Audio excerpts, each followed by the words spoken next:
Hey everybody, welcome back to another sort of casual quarantine one-shot. This time around we are playing D&D 5th edition, and I'm joined for this game by Amy. Hello. And Dragon. Hello. We are back in our home world? Yeah, whatever. I'm not going to edit this. We're back in our homebrew D&D setting of Valana. Timeline-wise, we are setting this, I think I'm leaning towards still being set sort of during the time where our main characters, Prance, Bork, and Emma, are stuck in a time bubble. So, yeah, we'll go with that. As usual, keeping it a little bit casual with these one-shots. But yeah, without any further ado, let's dive right in.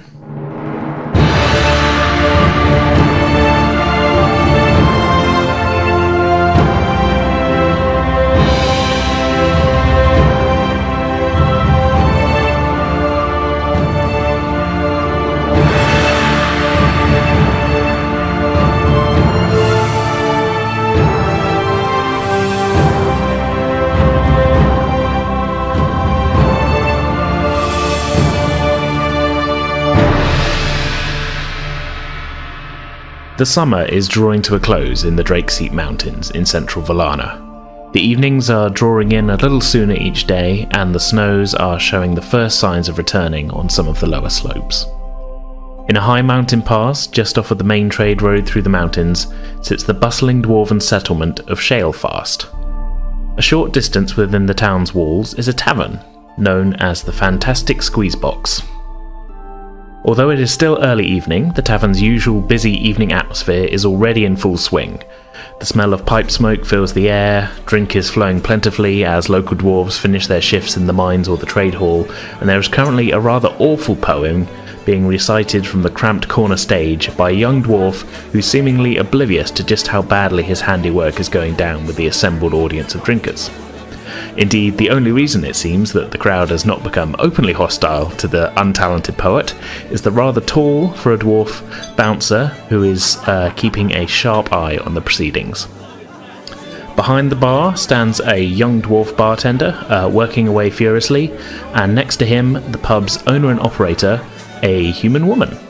Amy, would you like to introduce your character? Hello, I'm Amy. I'm now playing Megara. She's a human rogue, and this is her pub. What's Meg's sort of disposition at this time? What's she up to as the evening's unfolding?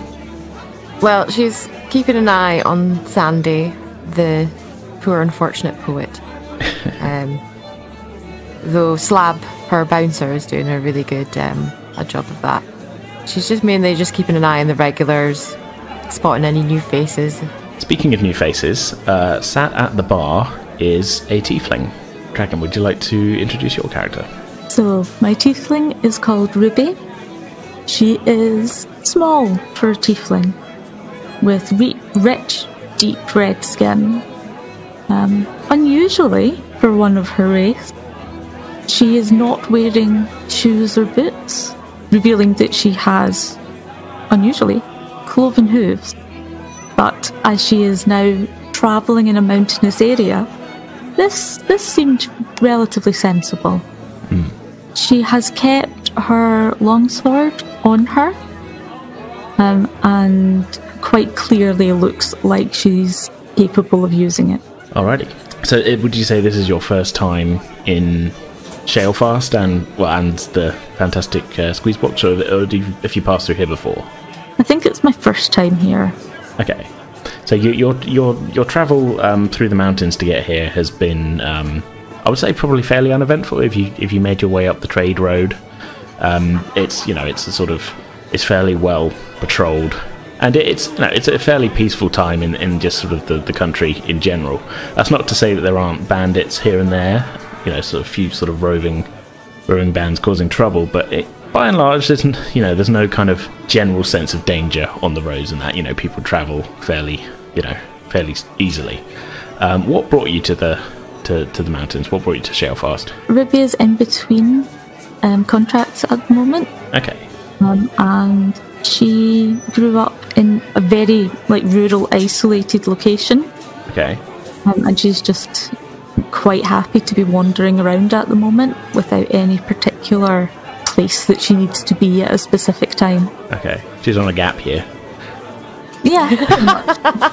Oh, to be so lucky. Yeah. So you just about finish your drink, and the second bartender, other than the human, Meg, a young-looking dwarf, comes over and says, anything else? Oh, I'd like another beer, please. All right, local specials, the Barovia Best. Another one of that, was it? Yep, that's fine by me. He sort of goes off and pours you a drink, and he's just putting it down on the bar in front of you when the door, well, one of the doors clatters open, and sort of gangly, tall, quite young-looking human sort of stumbles in. He's got a cloak over his shoulder and sort of some fairly new-looking sort of armour vest on. Struggles to close the door behind him. It's quite a windy day out, windy evening out, and as he does, there's sort of a couple of sort of chuckling dwarves in the corner, sort of clearly making a joke of, oh look at this, another human coming in. He looks around. He looks a little bit bewildered, but he sort of straightens his cloak and flattens his hair down and walks up to the bar in front of you, Meg. What can I get you? A pint of your best beer, my good lady. Quite a bracing wind out there. Need to refresh myself. Well then you'll want a BB then. Coming right up. BB? Well, I'll say I haven't quite heard of that particular vintage, but yes, that'll Oh, it's my own brew. It's my own brew. Barovia's best. All my nightmares put into the bin. But I'm sure that will be fine. Yes, it sounds like a drink to really get things rolling. Yes.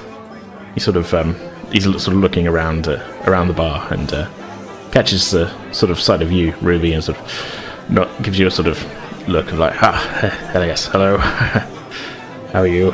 Ruby acknowledges the eye contact, but does not smile back.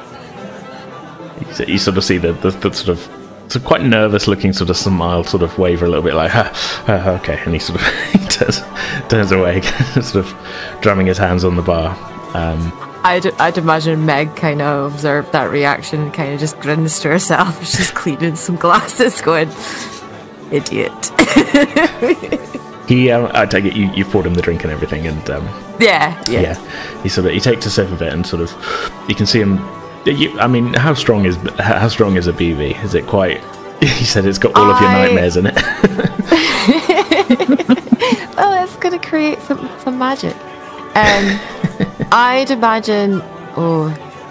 It is probably my favorite beer in the world, which is Belgian beer called Triple Carmelite. Okay. And I think it's 8.5%. Okay, so and it's an amber. It's an amber beer as well. It's got a bit of a kick to it then, as far as beers go. Oh yeah. So he obviously doesn't realise this when you give it to him, and he takes he's not downing it or anything, but he takes sort of a good sort of a good mouthful, and sort of you see the sort of I take you keeping an eye on him as he does so. Yeah. He sort of, you can see him sort of almost splutter, but then he sort of a little bit of panic in the eyes, and he sort of that's good stuff. Puts it down on the bar. There's yes, that's good. Yes, really hits the spot. Told you, I wouldn't lie about my own brew. Yes, well, yes, I'm sure plenty of that's an adventuring man's beer. Well, or lady's beer.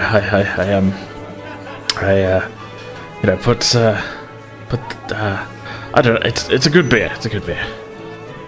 He seems sort of take a little sort of extra sort of. He sort of picks it up, and he's a bit more of a kind of tentative sip.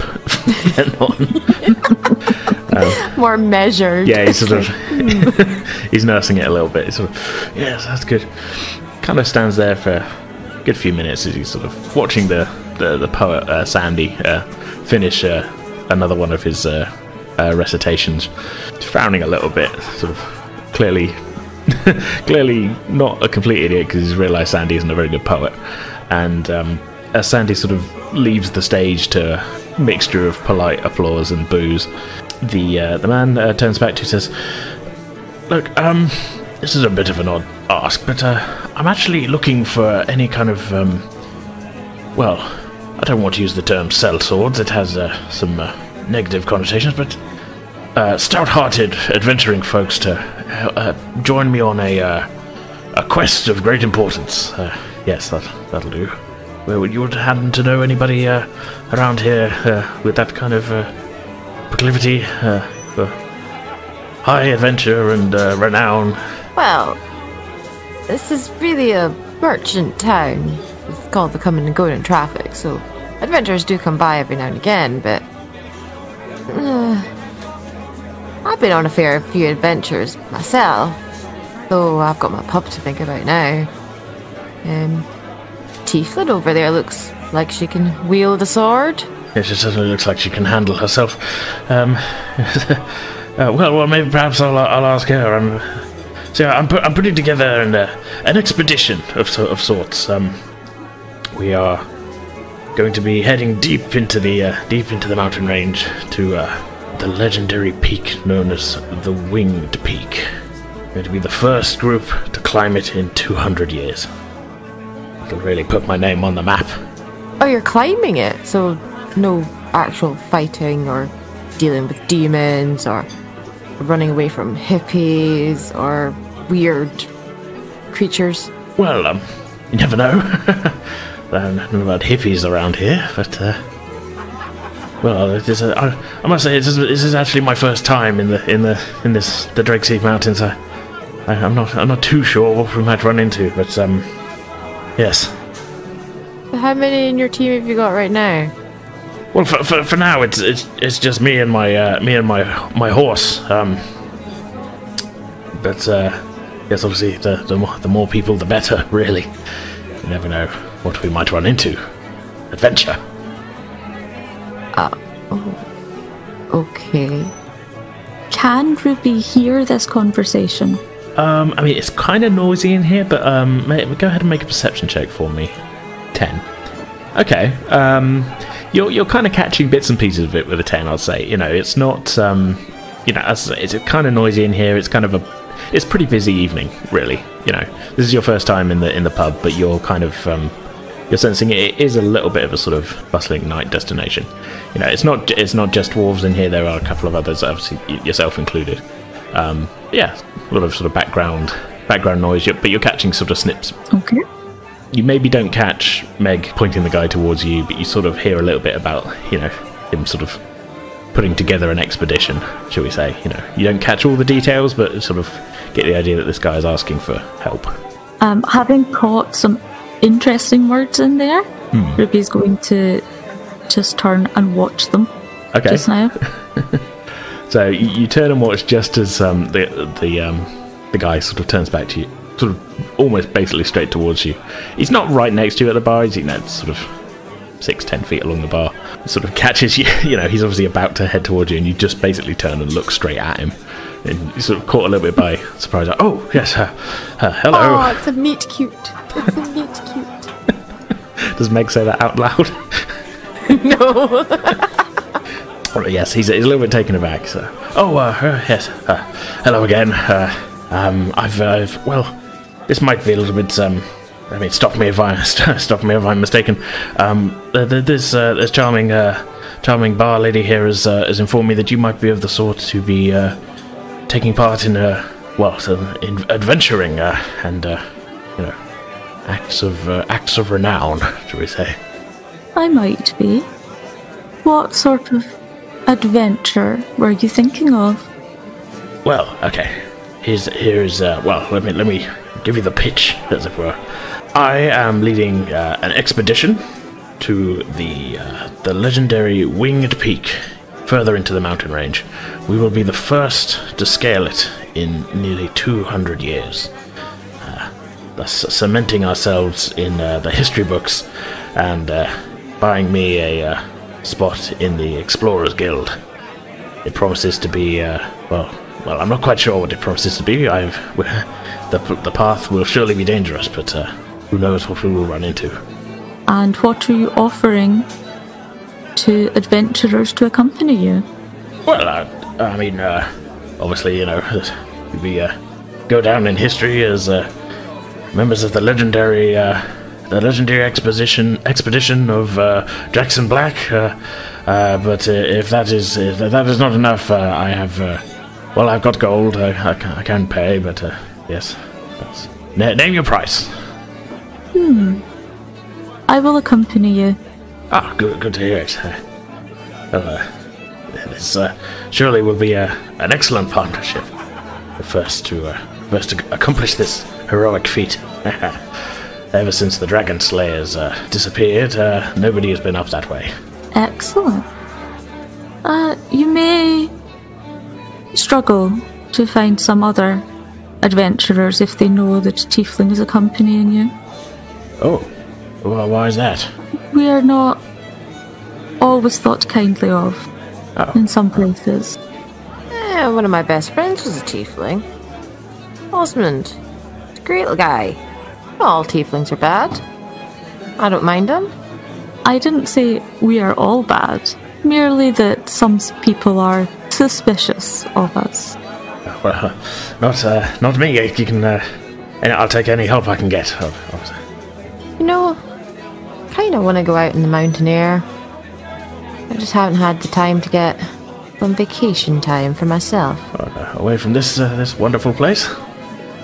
Well, not that I don't like. I love this place. It's my home. This is my business. I live, breathe, and work this place. But sometimes it's nice to get a bit of perspective. And climbing a mountain, you can't exactly get more perspective than that.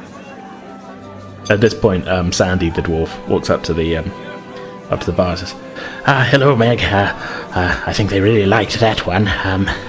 Can I get a half measure of one of the BBs? I'm going to go give them an encore performance." Oh God, Sandy. Just why can't I just kill you? I'm just gonna like face palming into her drink, just going, why did I agree to this? But you don't think they want an encore of my new one? You'd rather have one of my classics. What about the one about the dragon eggs? Oh, yeah. That was a particularly good one. I've sort of moved on from dirty limericks, but you're right, it did go down a little bit better. Okay, well, I have to run downstairs and get my notebook, but yes, better hold on to that half. I'll have that drink ready for you. Don't you worry. Okay. He stumps off towards the stairs. When do we leave? Whenever we like. Meg's just gonna look at Ruby. He's like, how long will it take you to get ready? Just let me grab my things. Excellent. Yes, give me 5 minutes while I sort the pup out and grab my bag. Huzzah! I will. I will go to the stables and prepare my horse, and I shall meet the two of you there post haste. He downs the rest of his BB and gets the sun again. Look of panic in his eyes, and as if he'd forgotten about it. And sort of puts the drink, and then sort of swaying slightly, sort of heads towards the door. Might have to take a flask of that with me. So, you're kind of preparing your bits and pieces. Ricky, the bartender, he says, "Going away for a bit, then, boss."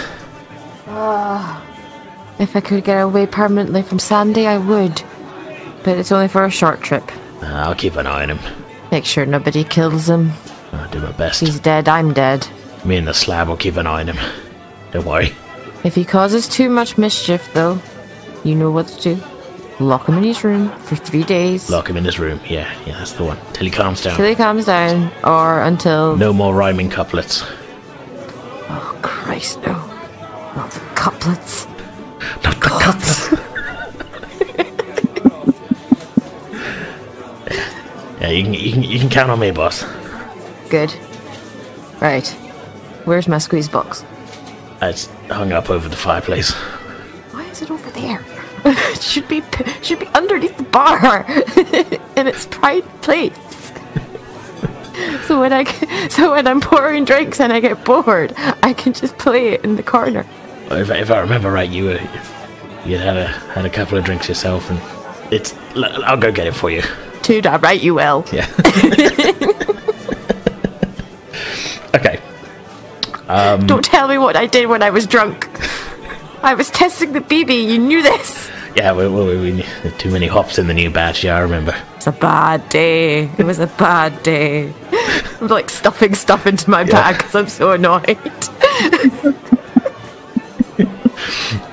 Okay, so should we say then? So the two. Well, Ruby, if you just said you got to grab your stuff.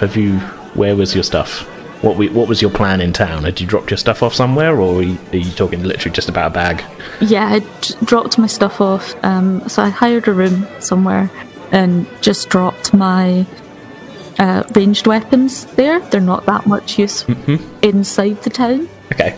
So grab a couple of bits that are like travelling type things. Yeah, I was going to say, is there anything specific the two of you want to get with mountaineering in mind before you leave town, or anything you want to do in town before meeting up with this? I kind of dropped it very quickly into conversational, but his name was Jackson Black. Before you meet him at the stables, I'd probably just get my basic adventuring gear and good fitting shoes, some like climbing gear, but with like mainly ropes and break out the good boots and things. Stick. Yeah, and a good walking stick. Cool. Okay. So I've got rope, and I can hunt for us, so we can get food as we travel. Is it possible to get things like ice spikes to help us climb up? Yeah, you could definitely. I would say that there'd be places in this. It's a mountain town. It's a mining town. Dwarves are quite well stocked with this kind of stuff. So you could probably pick some of that up with very little difficulty. Yeah. I think I should pick up a few of the. Can't remember the right word for them. Pitons. Yes. Don't know. I pulled that from somewhere. I don't know. However many is a reasonable climb. amount. Yeah. Yeah.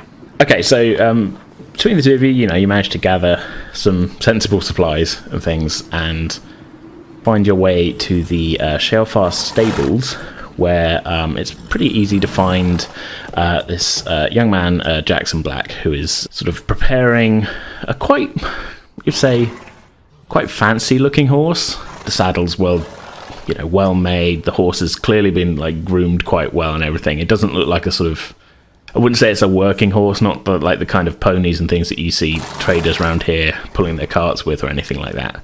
He doesn't have a lot of gear with him, but it seems like he has got a sort of pack slung over the back of the horse, so it doesn't look completely unprepared. You were expecting, though, with his talk of leading a grand expedition, that maybe... It just strikes you, I should say, it just strikes you that maybe he should have more stuff with him. But, yeah, I'll just say that. Meg's just going to look at the horse's legs and be like, oh, these skinny chicken legs. Oh, this is my horse Whisper. Had her since I was a young boy. Has she climbed many mountains? Well, we uneven ground. We rode up the down the trade road to get here. Didn't seem to have too much trouble. We will need to bring some supplies for the horse. Oh, I've got some supplies, a bag of oats and carrot or two. It should be fine. There won't be vegetation on some parts of the mountain. Really? Yeah, we'll need a little bit more. Oh, well. That doesn't... Okay, there's a sort of stable hand kind of over one corner. There's you there? I wish to inquire as to buy some supplies for Whisper here. And he pats the horse, which sort of whinnies, sort of friendly. So, dwarf kind of looks This is, I'll be, how many days of supplies do you want? Oh, he turns to you, goes, well, that's a very good, how many days? Well, give me just 1 second. He pulls out he goes into his pack and pulls out like a sort of a map. Well, we're not too far from the mountains. We're about 30 miles from the mountains, so a day there. Meg's just going to look at Ruby. Was this really a good idea? Oh. In the mountains, you cover less distance in a day. Well, that makes sense, I suppose. All right, well... You will not be much faster on the horse than we will be on foot. Oh, well. I've thought of that. I mean... Yeah, why don't you just give poor Whispers a holiday? She could have a holiday here, in the stables. Oh. Or, do you know of any youngsters who could be trusted to bring a horse back here? Oh, I know plenty. The horse's help in carrying supplies would be very useful. That's true. But there will come a point where the horse probably can't continue up the mountain. Yeah. If we have someone who can bring Whispers safely back here, that should give us the best of both. I know just the boy for this. Give me a minute. I'll go find Nairn. Jackson Black looks to it. Oh, this all sounds like... Well, glad they're bringing you two along. You seem to know what you're doing. I mean, of course I know what I'm doing, but you seem rather capable. I'm just going to come back with a little teenager, half-elf, blonde, shaggy hair, a bit mischievous, and he's called Nairn. Nairn sort of says, hello, sir. I'll take care of the horse. No problem at all. Nairn's a good lad. Oh, that's good of you to say, madam. Jackson Black said, oh, well, yes, quite okay. Well, so the plan is you will come with us then, to Nairn, did you say? You will come with us then to the mountain, and when we can travel no further, you will bring Whisper here back to the stables for a good rest. How does that sound? Yes, sir. That's that I think I can do. I think I can handle that. Yes. Looks to you, Meg. Says, you said he'd pay. Yeah, he will.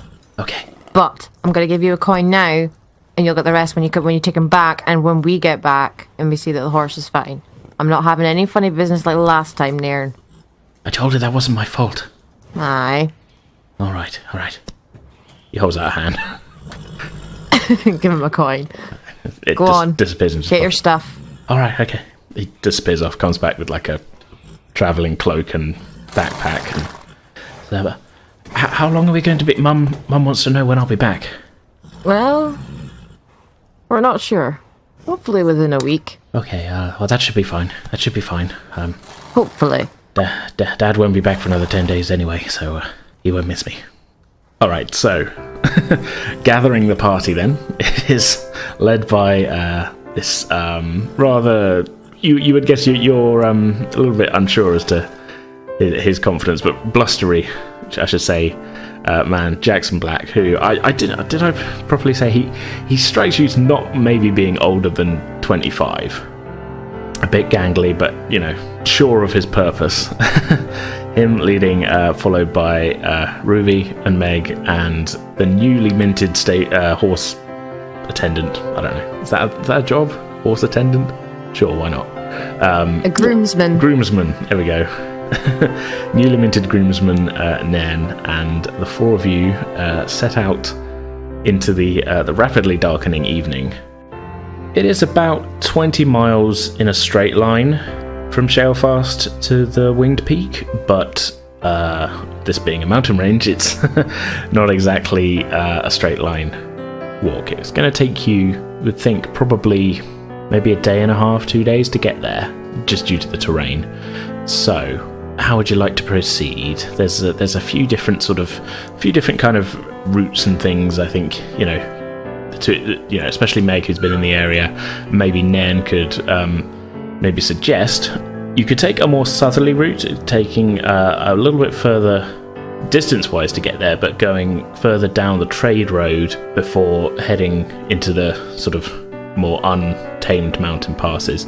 Would take a little bit longer before you kind of head directly towards the mountain, but that would mean that the start of your journey is going to be a little bit more comfortable. Or you could pretty much immediately leave the trade road, which the trade road passes sort of straight past, Shalefast is on the side of the trade road, basically. You could pretty much immediately leave that and head off into the mountains, and it's a bit of a shorter distance, sort of straight line, but you might run into a few more difficulties going that way. It's sort of up to you. I'm gonna relay these options and open the floor for anyone to have any more suggestions. Ruby asks to have a look at the map.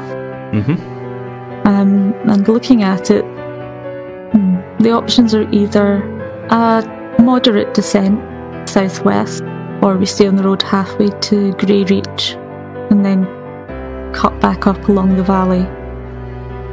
Yeah, that's right. Will bring us to roughly the same approach to the mountain. Yes, seems to be. If this map's to be believed at any rate, don't I trust the man who sold it to me? There's more protection on the trade route as well. If we go off route too early, we might run into trouble. Trouble? Well, not everywhere is rosy. There's some ruffians about. Ruffians? Well, I'm sure there'll be no match for us. But whatever you think is best. I would say the trade road for some of the distance. Yeah. Well, very well. It would be much easier on the horse as well. Oh, quite, okay. Very well, southward we go. I defer to your wisdom in this matter. As you've only got the one horse, he's going to be sort of sat on it, but I'm assuming just sort of, you're just going to be kind of trotting along basically at walking speed. Yeah. So, yeah. I can imagine though we could all maybe hitch ride with like passing traders, like hitch on their carts or something. You can certainly, you could wait around for a cart if you wanted. I don't know how happy they'll be to pick people up at night. That's true. Well, we can see if there's any when we're wandering. Yep. Yeah, see if you run into anybody. Yeah. Yeah. Okay. Alright, so setting off southwards then on the trade road, it's, as I said, it's probably about, but by the time you set off, it's definitely sort of getting dark. It was evening time when, this all sort of started. It is kind of late summer, so, it's not fully dark till, later on at night. But by the time you're kind of setting off, it's probably, I'd say, 8:30, 9 o'clock at night. So you probably wouldn't get a full day's travel in just on the, straight away. It would make sense to camp at a certain point. Unless you wish to sort of push on through the night. That's kind of, I'll leave that to you. No, I think I'd say we we should just take it steady. Yeah, I think we should camp. I'm not sure how well Jackson will do in the dark. At the very start. We'd probably freak him out. Yeah. Okay. So you make it about 10 miles out of Shalefast, and it's really getting dark. And it's a good sort of as you're mostly kind of on foot and that you put in a couple of hours of travel really, and at this point Jackson is sort of you're noticing. Actually, you know what? Because we're playing a game. Can I get an insight check from anybody who wants to be keeping an eye on? That's right, we're playing a game, I'm not just telling a story. There we go. 16. Okay, I'll give it on a 16. Yeah, as you're going on, you begin to notice that Jackson is starting to look a little bit more wary. You would think that maybe he's kind of thinking that he's he can't be seen sort of letting his guard down a little, or not letting his guard down, but letting down the facade a little bit. Plus, you have dark vision, so you can just see him perfectly fine. And he's starting to look a little bit worried. You can see his eyes sort of darting back and forth. Your talk of there being ruffians about might have sort of shaken him a little bit, should we say? And as I say, you make it about 10 miles, and he sort of says, "Well, do you think maybe now might be a good spot to find somewhere to set up camp? A bit late, isn't it? When I start out fresh first thing in the morning." Yeah, sounds good. Let's go find a space and. Yeah. Okay, can I get a survival check from one of you, whoever wants to do it? 20 total from Ruby, and 4 from Meg. So, Ruby may be a bit more capable in this particular thing. Meg's retired. Meg's semi-retired. Yeah. You're used to the pub life. You got a bedroom and stuff. So yeah, Ruby, you find fairly easily a sort of just off the road, like a little kind of sheltered sort of, not like a hollow, it's not like a cave or anything, but you're kind of away and like not quite visible from the road, if that makes sense. Kind of a safe looking spot where you think you should be able to notice people coming and they won't see you if they're just rolling past on the road. Yeah. Okay. So yeah, you're able to set up a little campsite. Jackson sort of unrolls like a kind of ground mat and sort of pulls a sort of a bedroll out. It's clearly that it hasn't been used. Basically, this is all a bit exciting, isn't it? It's all new to me. I suppose. You're all used to living out here in the mountains. This must be an everyday thing for you, isn't it? Isn't it exciting? Well, I grew up in the mountains. Oh. Not these mountains, but okay. Mountains. How do these differ then from your mountains, with Tiefling Lady? There's still trees at this point. We alternated between scorching heat and very cold winters. You would not go outside in those winters if you could avoid it. No, not quite. Where I'm from, we tend to head out to the hunting lodge for winter. Plenty of firewood there. It's not quite like this. I'll say there's a few trees where you're at the moment, but it's definitely like you're in a mountain pass basically, and I think there's not a lot of forests around here. Are you going to start a fire, or are you just going to sort of what's the thing? You're just bedding straight down? I think we'd probably have a fire just for a little bit, and then probably bed down pretty quickly. Okay, all right. Yeah, he as the fire started, he sort of warming his hands and I imagine it would get quite chilly up here. Yes, it's very cold overnight. Being this close to the road, we should keep a watch overnight. Oh well, yes, that sounds like quite a good idea. What are you, young man? Would you like to keep watch on this campsite for us? We'll have to take it in turns so everybody gets to sleep. Oh yeah, well that makes a lot of sense. I was yes, okay. Nan sort of looks at you, sort of a little bit kind of like raised eyebrow. Sort of, yes, well I will. I'll keep watch first if that's what you think, sir. Cheers, Nairn. Yeah, no worries. Miss. Wake me up on my turn. I will do. Yeah. I will take the watch in the darkest part of the night. I have the best vision for it. Okay, probably best that you would take second watch then. Mm-hmm. Yeah. Okay. Oh, that's fine then. I'll be third. That's all right. good. So Nan takes first watch, and the other three of you manage to get your heads down a bit. Doesn't seem like there's anything going on. There are no disturbances during Nan's watch, so he wakes you up, Ruby, with a sort of little shake. Says, Miss, it's your turn for the watch. Nothing to report. Excellent. Thank you, Nairn. No worries. And Ruby goes and sits by the fire with her crossbow next to her, easy reach. Okay. Can I get a perception check from you? 13. Okay. So, about an hour or so goes by, and not really much sign of anything. You do hear, sort of far off in the distance, not from the direction of the road, but kind of almost like it's sort of echoing up the valley. Signs of life, a little bit, nothing that you can kind of discern exactly what it is. It doesn't sound like it's particularly close, but just sort of like, sounds like more like an animal noise than anything else. As I say, with 13, you wouldn't know exactly what it is. Yeah.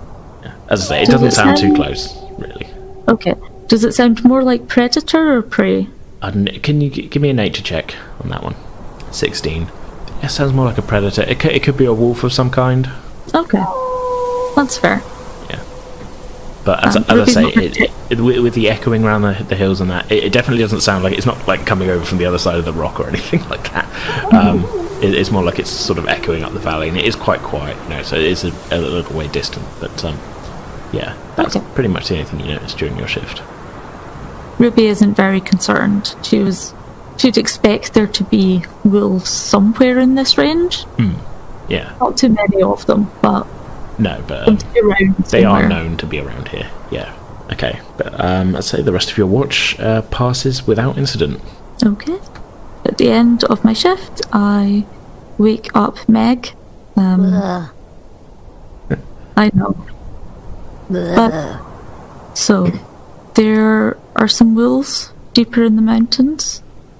Doesn't sound like they're close. It doesn't sound like they're interested. Fair enough. Cool. I'll keep an eye on them. Other than that, all's quiet. You notice that Jackson has he's kind of quite tightly curled up into his sort of sleeping he's got like his bedroll sort of thing, and he sort of seems to have rolled a little closer to the fire than he was when you started your shift, but not in a dangerous way, but just like almost as if he's sort of like it's maybe a little bit colder than he was expecting, and he's sort of I'm just gonna chuckle. Aye, he doesn't know what he's got himself into at all. I don't think he's been outside before. He'll learn. But I'd rather him sleep through the night than us have to carry him during the day. Yep. Oh. Anyway, I shall see you in the morning. Sleep well. Ruby beds down and goes to sleep quickly. Okay, Meg, can I get a perception check from you, please? Yeah. 5. What? I have a +3. Damn it. You don't notice anything. Yeah, it's all all quiet on the during your shift. I see no signs nothing. of life, no signs of anything. Is it perhaps because I have a bottle of BB with me and I'm quietly taking a few sips? Yeah, I mean, I wasn't going to say anything, but I mean, you've developed a little bit of a drinking habit. Yeah. Well, it's a pub. You have lock-ins, you have everything. You brought a bottle with you. You said that earlier.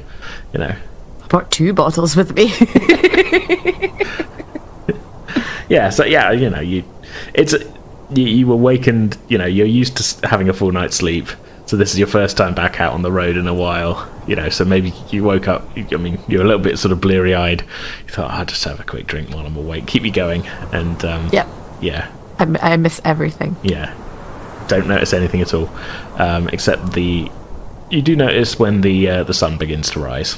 The way that the sort of the valley that you're in is kind of laid out, it's sort of, you're kind of sheltered from the sun. So by the time the sky's getting light, but the sun isn't breaking over the mountains at all just yet.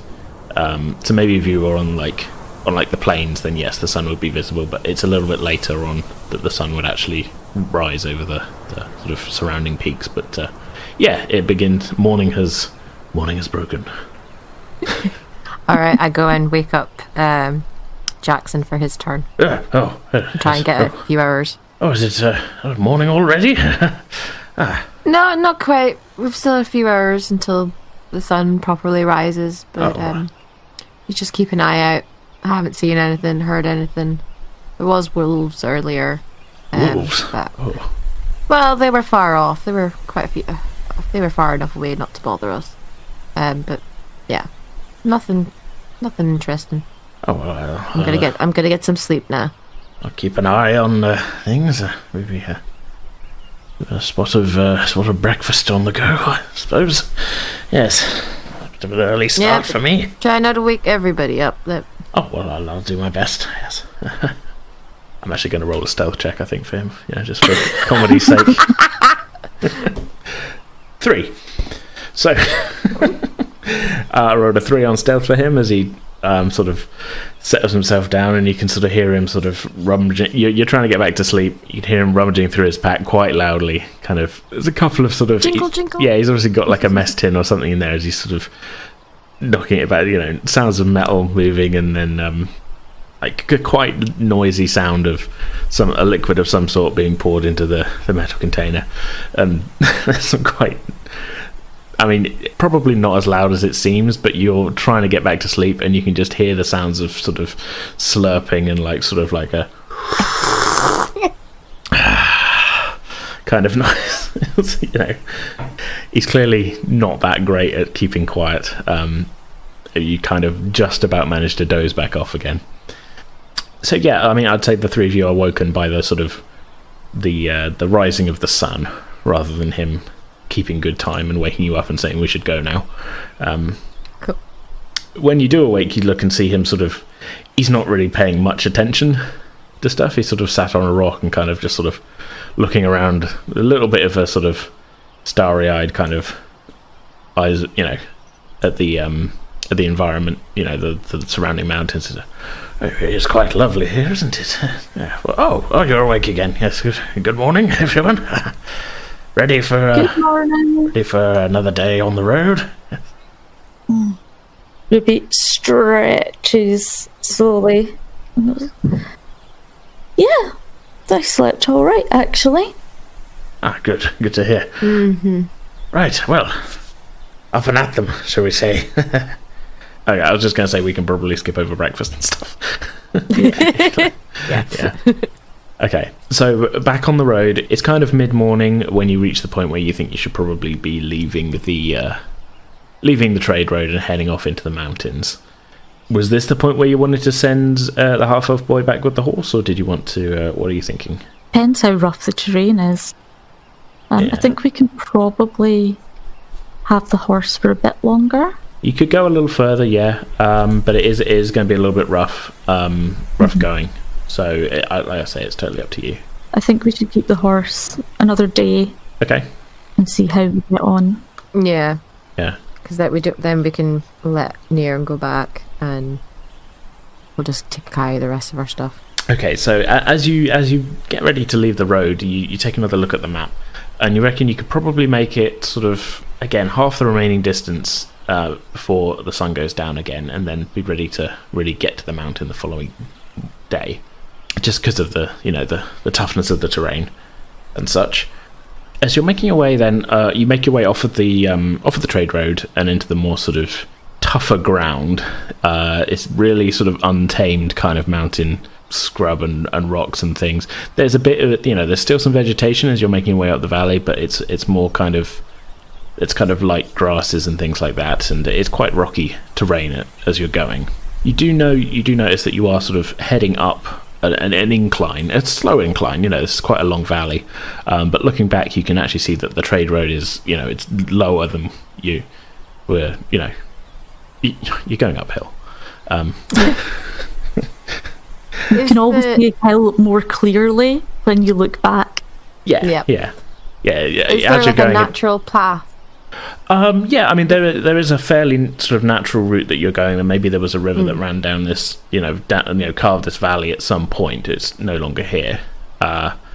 But so yeah, it's not too tough going. Like, as I say, you look back after about an hour and you can see that you've actually come up quite a ways. A couple of hours into the trip up the valley, the natural path is kind of leading over like a little bit of a rise. Can I get a perception check from you guys? So it's 11 from Ruby, 21 from Meg. Okay. I'm not blind. So, Meg, you noticed before anybody else, but there is a sort of slight wisp on the air you get a sudden sort of wisp of smoke. You can't see it, but you can definitely sort of like, I can smell smoke real quick. Smoke? Oh, does anyone else smell that? Where's it coming from? You are the first one to smell it. The others sort of don't seem to have noticed it quite as you're going. But a few steps further on, yes, I would say with an 11, Ruby, yeah, you eventually sort of, after Meg says, "Is that smoke?" you go, "Oh yeah." Suddenly you can pick it out, but it does appear to be coming from up ahead. One of us should go ahead and check where that smoke's coming from. I don't want us to walk blindly into a bandit camp or some description.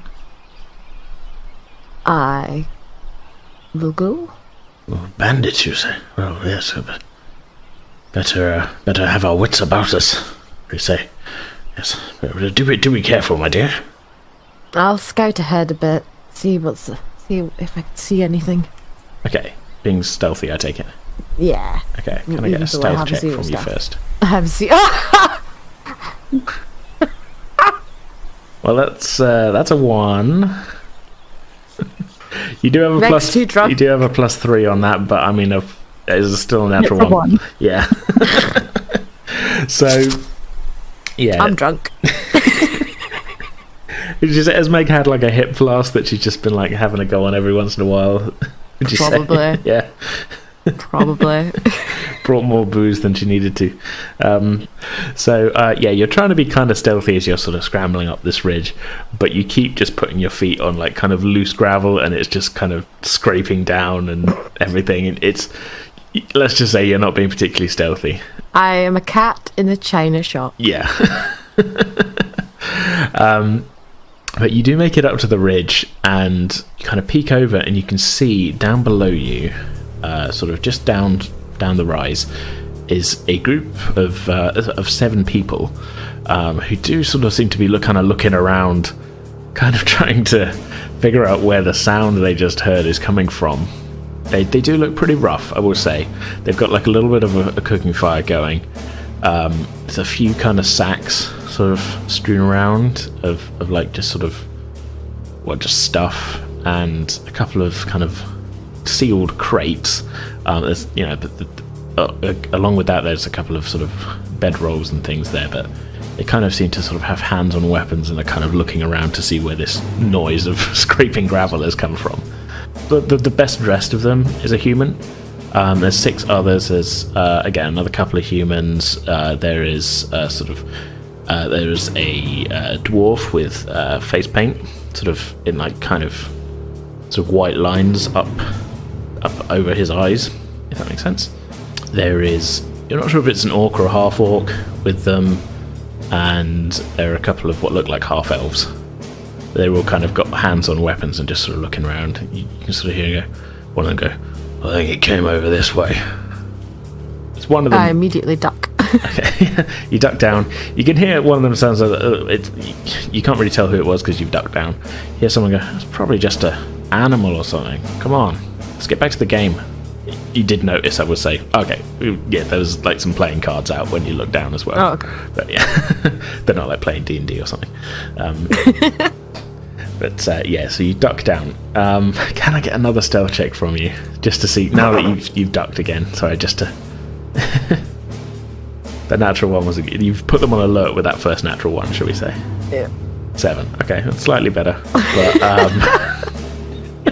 it's not a great start. Nope. And you're just you're there and you're kind of trying to sort of hunker down. You are on the other side of the ridge, but you definitely hear one of them say like, "No, I definitely heard something up this way." I'm like, fuck. And you can hear sounds of scraping gravel coming up the other side of the hill from you. Oh, I'm gonna slip out my dagger. Okay. Just in case. Yeah, alright. And I'm gonna try and turn. Can I still see Ruby and Jackson? Yeah, I'd say they're maybe about 50 feet from you down the bottom of the kind of hill. 50 to 60 feet. I'm gonna make hand gestures of like, someone's coming to kill me. Stop it!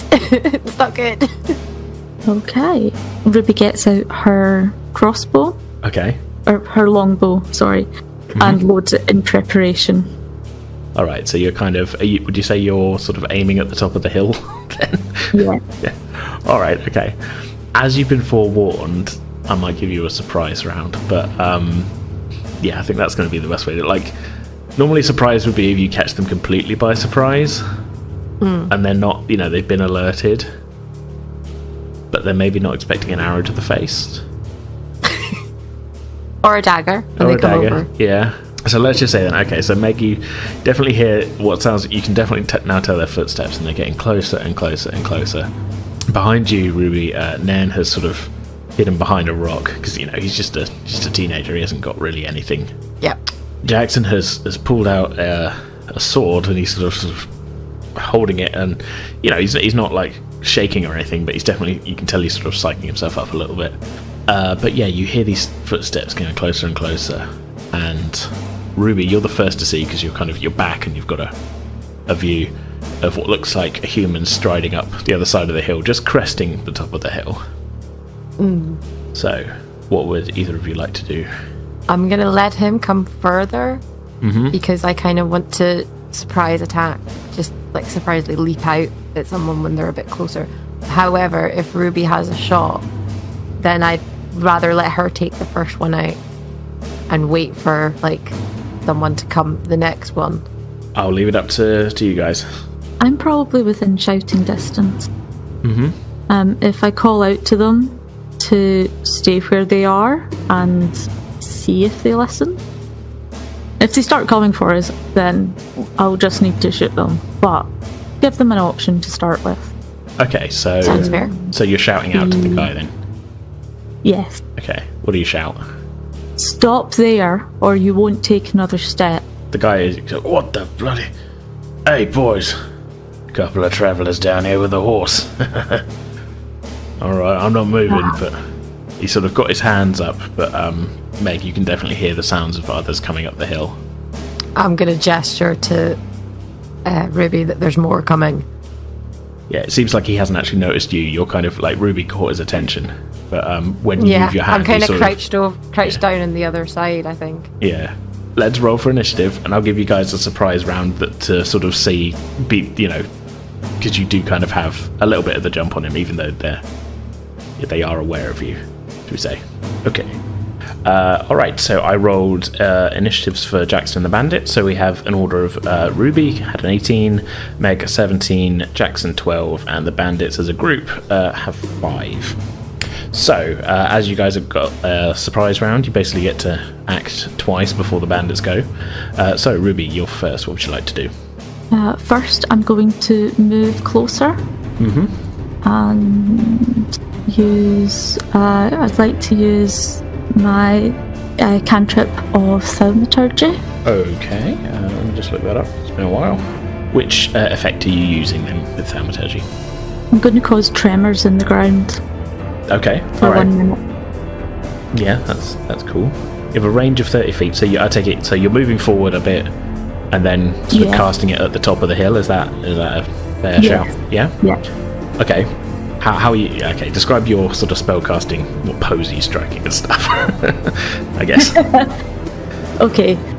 Or do you just stand there looking cool and like eyes glow or whatever? I don't know. It's 100% up to you on this. Because her hands are still holding the longbow. The longbow is loaded. She's going to speak the spell. Yeah. And just kind of glare at the very top of the hill help target it there. Yeah, I like it. Yeah, because it is just a verbal component on that. I just wondered if you were like going to strike a cool pose or something. I don't know. It's not anime. What am I doing? She's far too concerned about keeping the longbow loaded. Yeah. Ready. So, you speak the spell, and there's a sort of gathering of magical tension in the air, and the whole of the sort of the ground at the top of the sort of rise begins to kind of tremor for, it was 30 seconds, wasn't it? Up to a minute. It was harmless tremors, so it's not like the ground splitting open or anything. But as it's quite loose, kind of sort of gravel, sort of scree, is that the term, isn't it? I think. Yeah. That all begins to sort of shake, and the ground becomes a little bit unstable around there because it's a bit sort of all of the surface is a little bit kind of bouncing, shall we say? Meg, you're a little bit caught up in this, but we'll see what happens. Yeah. Have you got a bonus action you want to do, or?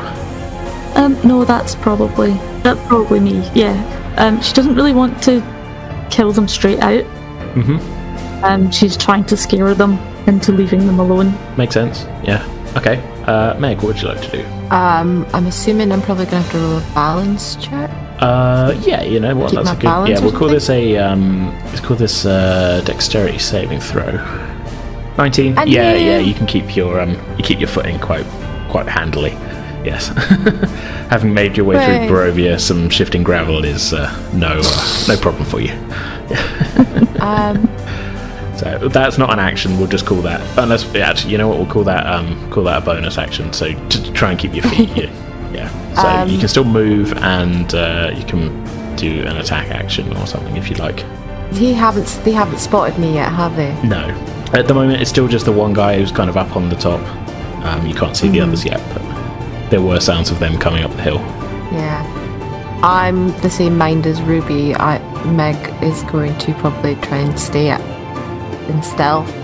Okay. And just have a sneak attack ready if it needed. Okay. So yeah, you can take the hide action then. So this would be instead of making an attack, you can do that. Okay. Which is basically just make another stealth check to see how well you hide yourself. 22. Yeah. Okay. Yeah. Now you found your feet. Yeah. You pretty much you just melt into the rock almost. You find a convenient spot. You're like, okay, they're not going to see me unless they sort of are almost past you and turn around and look. Almost. Yeah. So yeah, you are set. So Jackson is going to step forward on his turn then. So. Now listen here, my good sir. We have no quarrel with you. We are merely humble travellers passing through. I would find it most agreeable if you would please put away your weapon and allow us to pass. The bandit sort of looks at you and goes, "Look, chum, you came into our valley. You want to pass? You got to pay the toll, same as everyone else." Jackson sort of pay the toll. Well, this is daylight robbery, I tell you. Okay, so that's kind of the surprise round. It's back to you, Ruby. Okay, having heard the response from the bandit, Ruby just rolls her eyes and is going to shoot him, Alright. aiming to get him through the thigh, preferably. Okay, alright, make an attack roll. 10. These guys don't have a lot of armor, but you do actually just miss. I'm afraid, yes. You let fly your arrow, and having had to sort of concentrate on the spell, your aim, you thought you were still on target, but you must have just shifted a bit, and the arrow flies between this guy's legs and off through, and there's a sort of shout from the other side, "Bloody hell, they're shooting at Harold! Come on, lads!" Oh, well, that wasn't ideal.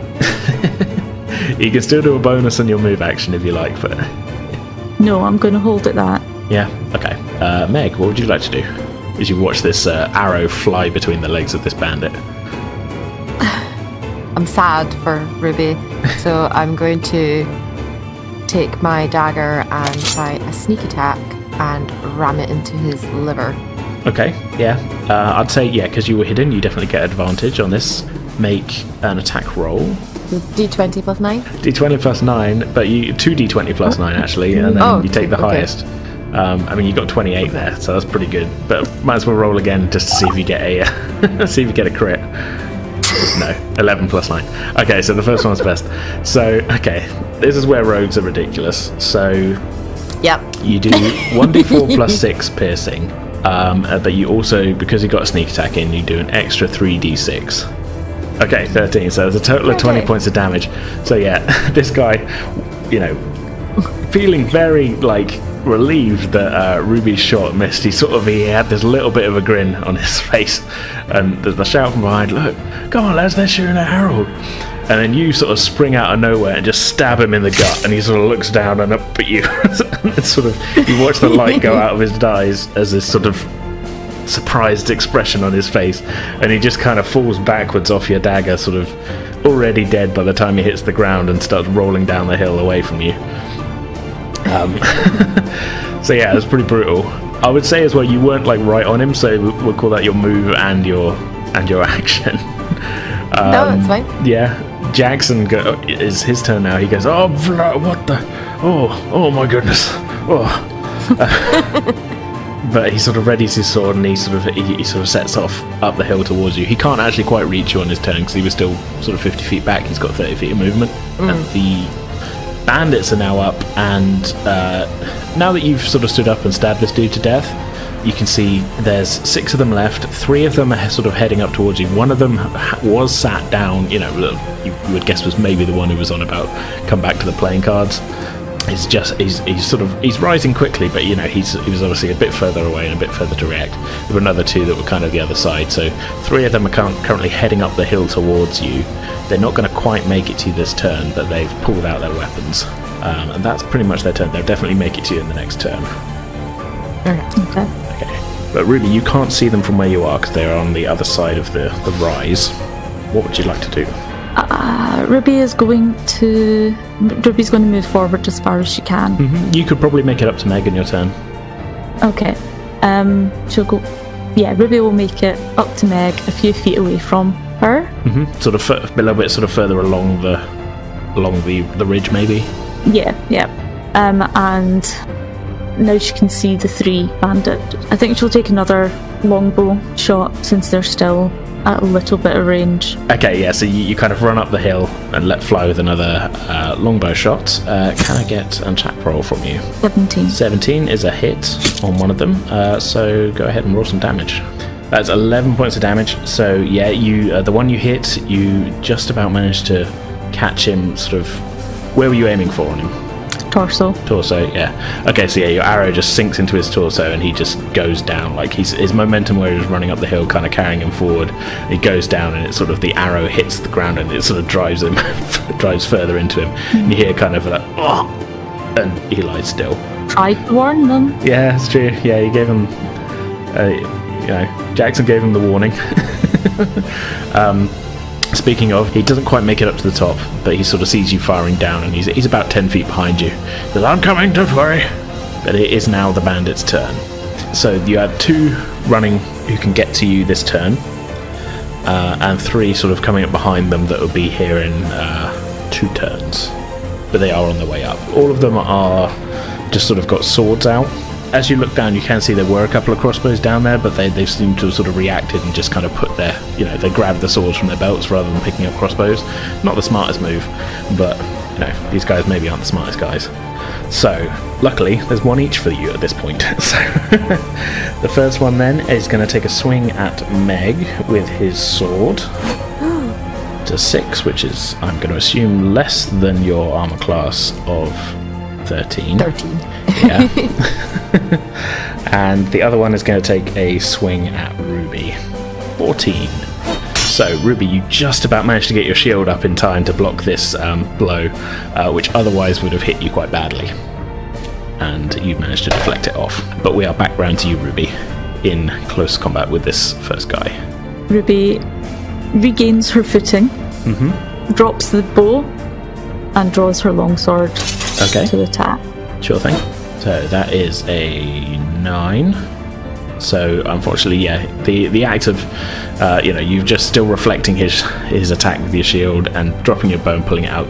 You don't quite get the balance just right, and he manages to sort of duck your swing on that one, unfortunately. Next time, yeah. Meg, what would you like to do? Meg is going to draw her rapier and strike the guy that tried to hit her. Alrighty. It's like, no! Yes! Not today. Not today. So that would be 21. 21, yeah, that's definitely a hit. Roll your damage. 10. 10, okay. So yeah, you stab him pretty badly, and he looks to be in a pretty bad way, but he's not quite dead yet. Can I kick him off my sword? For added measure. I mean, I would just say that won't do any extra damage, but you stab him. He might fall down the hill. Yeah, okay. Sure, why not? Yeah. Technically, a shove action is like a full action, but whatever, who cares?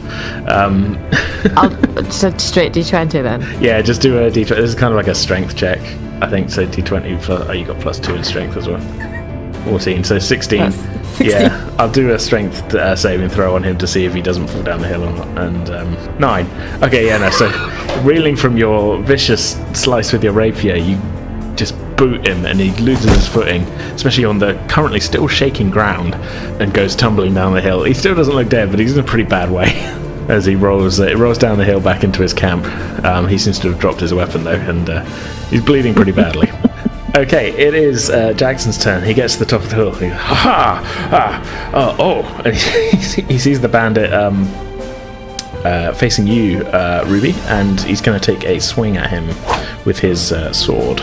19. So yeah, he actually hits the guy for 9 points of damage. Again, this guy kind of just takes it. He's like, but is also not down, but is also in a pretty bad way. Yeah. All right. So Bandit's turn then. That one is he's sort of a little bit off balance. He's going to sort of take another swing very quickly at you, Ruby, but he's looking pretty desperate. That is a miss again from him as he swings his sword at you. Again, put off balance by Jackson's quite vicious stab into him. The other three are now halfway up the hill towards you. They'll get here on the next turn. And we're back round to you, Ruby. Okay, so the one that was attacking me is still in front of us. He's still there, but he's looking pretty battered. And the one that was attacking Meg is sort of rolling at the bottom of the hill now.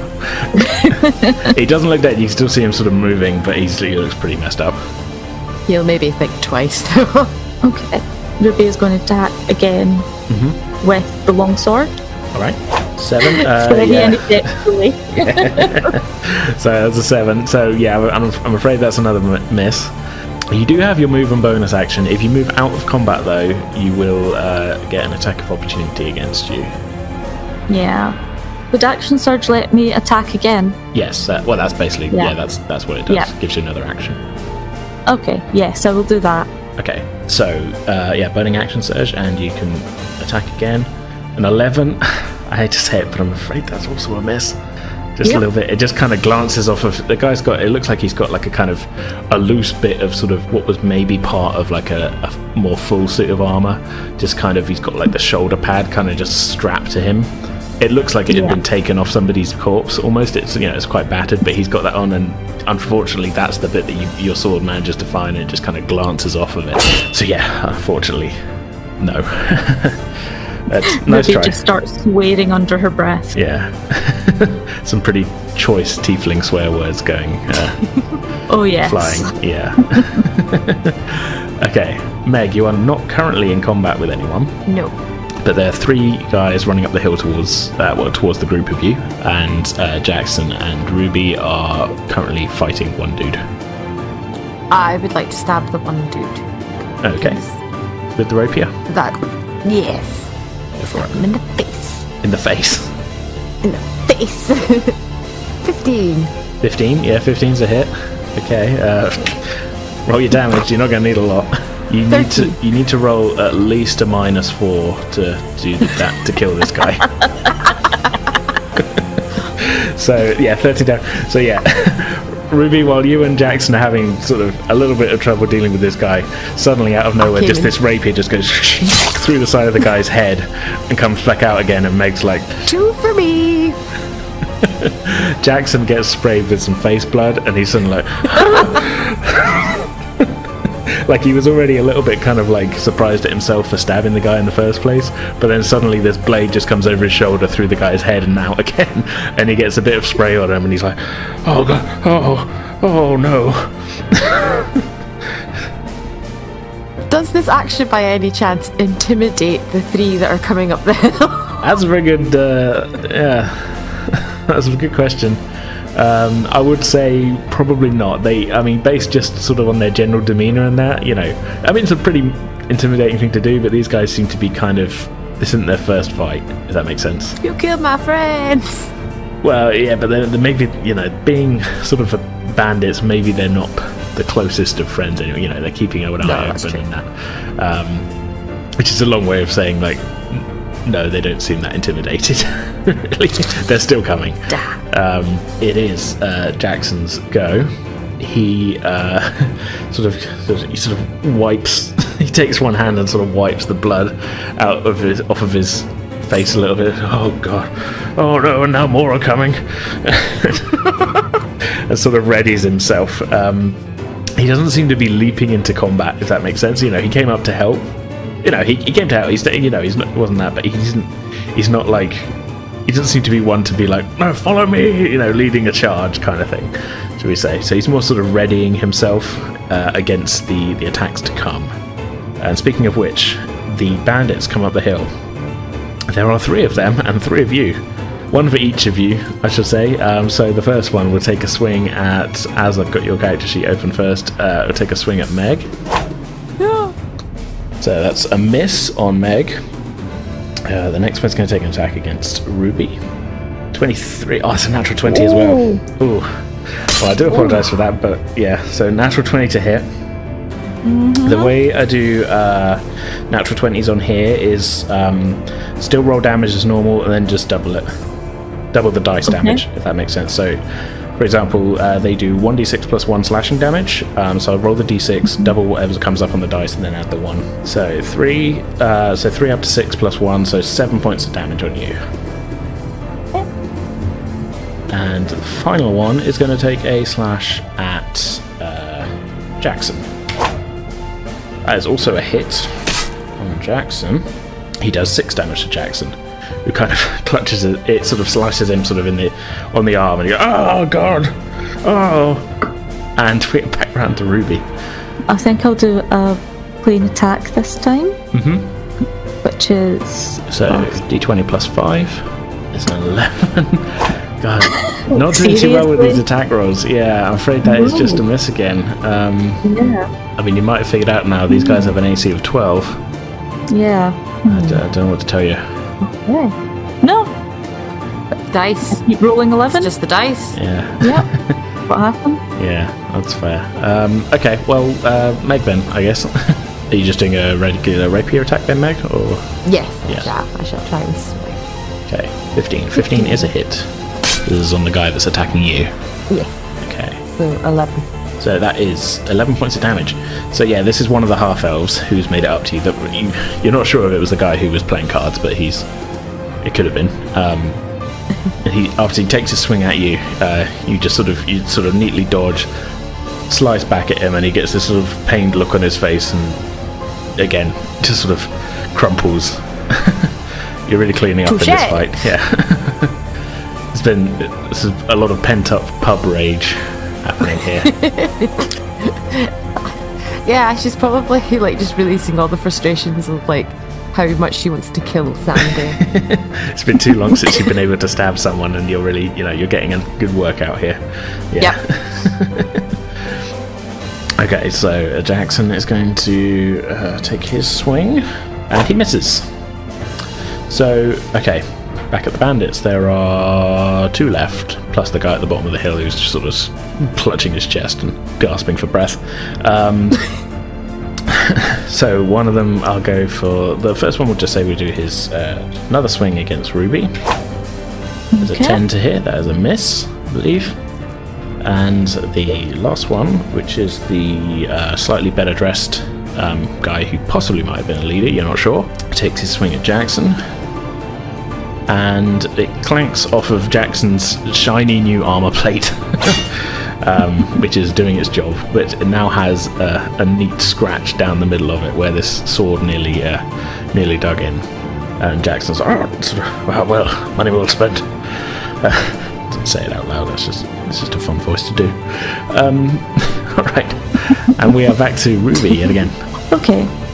Yeah. So Ruby will use.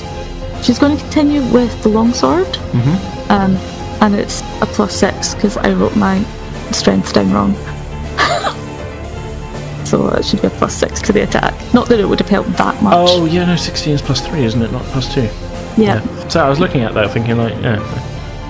Okay. So yeah, sure. I actually hit it this time. Yay! Okay, that's a hit. Roll your damage. So 13 points of damage. Yeah, so yeah, this guy who just took a swing at you, you neatly block it with your shield before just stabbing him with your longsword to death. Yay! I managed to do something useful. It's a real shame as well, because I like at least 2 of those previous attacks would have hit if we'd have noticed. It's fine. That's fine. Well, now we know. Yeah, that's okay. So what we have left is the one dude who is attacking Jackson, and the gasping for breath dude at the bottom of the hill. Meg, what would you like to do? I'd like to help Jackson out and try and help him take down the other guy. Go for it. Final. Let's go for it. Ooh, 11. 11. It's a rare miss for you. Yeah. It's a rare miss for me. Yeah. I've got too much adrenaline pumping through me. So yeah, you lean in with your rapier, and he just sort of he dodges sort of just backwards out of the way, and bastard. it just sort of scrapes along the front of his sort of, like, he's got like a kind of leather sort of jerkin on, and it just sort of scrapes along the front of that, but doesn't actually do any damage to him. And he sort of looks at you like sideways, you know, as he does it. I'm just gonna give him the eye as well. Yeah. Okay, so Jackson is going to take his swing. And Jackson hits. Okay, so there's 5 points of damage, so the guy is hurting, but he is still up. And swing back at Jackson, and hit him. 4 points of damage to Jackson. So yeah, Jackson sort of not again, kind of thing. And yeah, we're back to Ruby. Ruby's going to try and just finish this guy off. Yeah, go for it. At 17 as a hit, yeah. 6 points of damage will do it for this guy. Okay, alright. So that the only one left is the guy he's still sort of lying down, he's kind of clutching his chest at the bottom of the hill, but he doesn't really appear to be making any attempt to get back up and rejoin the fight. So he's probably bleeding out. Yeah. So what would you like to do? I think Meg's going to take a book from Karen and just go and loot everybody. Fair enough. Okay, alright. She's in Barovia mode. she's in having Barovia flashbacks. Okay, so on the corpses, there's not a huge amount. There's kind of like, you guys have done a fairly good job of like slicing up what armor bits they were wearing, so there's nothing really worthwhile to take there. Between the corpses, you probably find maybe 60-70 pieces of gold, which is not, that's not to be sniffed at, you know. That's a good evening's takings probably in the pub. And but yeah, in the sort of sacks and crates around the campfire, you do find various kind of trade goods, which you would guess have maybe been kind of plundered by raiding caravans and things. But yeah, these guys, they don't have a lot of stuff, so you guess they're not a particularly big kind of bandit operation. In fact, there was just the kind of 6 of them kind of hanging out here, you know. Yeah. Didn't really post a particularly good watch, and that, you know, they might be fairly new to the whole banditing game. Yeah. Ruby's going to go over and speak to the injured one. See if they're alive first. Yeah, okay. Yeah, he's clearly alive. He's just sort of like, he's breathing pretty heavily. He's like, just take what you want, just leave me alive. Just let me live. Oh, God. Well, you see, if I let you live, you might keep randomly attacking innocent people. No, I still might not live. Look at the state of me. Look what she's done to me. He kind of points at Meg, who's rifling through what it could be noticeably his brother's pockets. You tried to kill me. Just let me go home. I just want to go home. Where is home? I come from White Willow. Me and my old mum's still back there. Then you better get moving, hadn't you? Yeah. You got it, Mum. He sort of starts. He tries to stand, and he just kind of crumples, and he starts kind of clawing his way down the slope, looking in a pretty bad way. Dear me. I'm going to put my hand on his shoulder and go, wait, and call for Nairn. Oh, yeah. Hello, miss. Oh gosh. What? Look at all this. I think this is the point we'll be sending you back with the horse. Help this creature to the road. If you wish to take him back to town, that's up to you. You are not responsible for him once he reaches the road. Okay, miss. You can see him sort of looking the guy up and down. Goes, have you got a weapon I can have, or? And he looks down and goes, oh, well, there's a sword here. And he picks up one of the swords from one of the corpses. And, well, if you're sure. You give that knife to your mother when you get in. You hear me, Nairn? Yes, Miss Meg. I don't want to see you going around town with that. Well, the watch wouldn't like that, would they? So, okay. Nairn takes sort of charge of the severely wounded, down to 1 hit point bandit, and sort of leading the horse back the way that you came, sort of almost kind of, he's kind of draped the bandit sort of onto the horse. Does that make sense? Yeah. Yeah. But you sort of, they head off back the way you came. Alright, so Jackson has sort of sat down on one of the crates, and he's pulled out like a quite nice sort of silk handkerchief, and he's sort of wiping the blood off his face. Oh, well, this thing's all ruined now and everything. Oh, is this what it's like out here? Good God. Well, not always. This has never said anything like this in the books that I read. I read about adventure and that, but there's blood in my eyebrows. I'm just going to look at Ruby and be like, told you. Stop being outside. Oh, dear. Ruby just drops her head in her hands for a moment. And then, it's fine. The first time is always the worst. I didn't. Hopefully that's the last. Oh, well, we're not even near the mountain yet. Good Lord. Oh. Well, there's unlikely to be bandits near the top of a mountain. Yeah. There's not enough travellers to go that way. Right, well, that makes sense. Yes, makes sense. Yes, quite. And he sort of looks down, and there's a sack by his foot with one of the bandits, and he goes, "Oh, whoa, this is quite interesting." He pulls out what looks like some sweet cakes that have. There's some food rations here that are slightly nicer than what you've had, and you seem to sort of bite into like a muffin. Oh, okay. Well, oh, these are actually quite fresh. He's sort of getting his breath back. Fresh muffins. Yeah. Well, some questions are best not answered. Magic.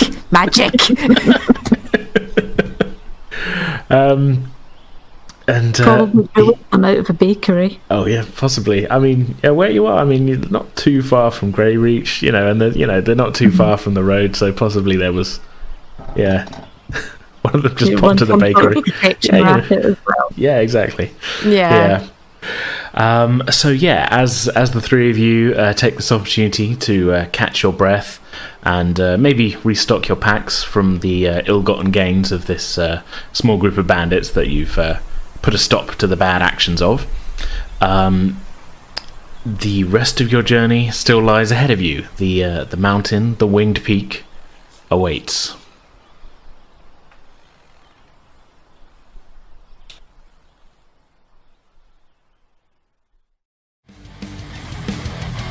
Okay, that's going to do it for this episode. We'll be back in 2 weeks' time on Thursday the 28th of May with the continuation of this story. We hope you'll join us for that. In the meantime, you can get in contact with us on Twitter and Facebook, both of which we are at Pretend With Dice. If you're a Discord user, you can join our server by following the Discord link in our Twitter bio. And finally, you can also email us at pretendingwithdice@outlook.com. If you're an iTunes or Apple Podcast user, or indeed a user of any app that lets you leave reviews, it'd be really awesome if you could leave us a rating and review. It all helps us to find new listeners, and we'd love to hear what you all think of the podcast. So for now, that's our show. I hope you all enjoyed it. We'll see you next time.